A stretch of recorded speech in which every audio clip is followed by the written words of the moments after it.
పేరు వచ్చేసి Purapati Rajireddy, AMC vice chairman, Pallapalli ముందు. మా విలేజ్ వచ్చేసి ఇబ్రహీం నగర్. ఇప్పుడు మీరు చెప్పిందన్నా పర్లేదు, పెట్టినోళ్ళు చూసిన తోటలు చాలా బాగున్నాయి. కొంచెం పెడదామనే ఉద్దేశం ఉంది. గత 6 months బిఫోర్ సొరపేట వెళ్ళడం జరిగింది. చూసిన తోటలు చాలా బాగున్నాయి. వాళ్ళని సుతం వాళ్ళ ఎక్స్పీరియన్స్ ఏంది, వాళ్ళ వ్యక్తిని ఎట్లుందని వాళ్ళు తెలుసుకుంటే దాదాపు అక్కడ 30 years నుంచే పెట్టినట్టు అనిపిస్తుంది. 20-30 years నుంచి. అంటే అక్కడికి మీకు ఏ కంపెనీ వాళ్ళు ఎవరు తీసుకెళ్లారు మీరు? నాకు ఇదే మీ లోహియా కంపెనీ వీళ్ళు సంజీవ్ ఇట్ట వీళ్ళు మేడం వీళ్ళు తీసుకెళ్ళారు.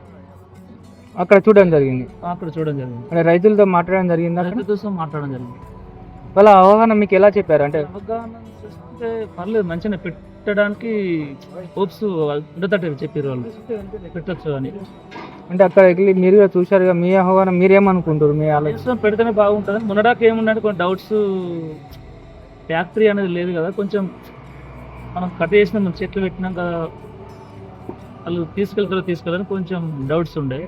అంటే ల్యాండ్ ఉన్నట్టు తెలుసు అసలు మీద యశ్వంతరావుపేటలో. కొత్త మార్కెటింగ్ గురించి కొంచెం డైలాగులు ఉండే రైతులు. ఇప్పుడు ఓకే ఈ మీటింగ్ తోటి మీకు మీటింగ్ తోటి కొంచెం పర్లేదు. ఇప్పుడు ఫ్యాక్టరీస్ అని చూసినాం, దాన్ని ఎట్లా ఆయిల్ అవుతుంది, ఆయిల్కి వెళ్ళి ఇంకా వేరే అందులో చిన్న వెన్నెల అదిసుదాం రకాలు ఆ వేస్టేజ్ సుతం రోడ్లకు వాడుతున్నారు.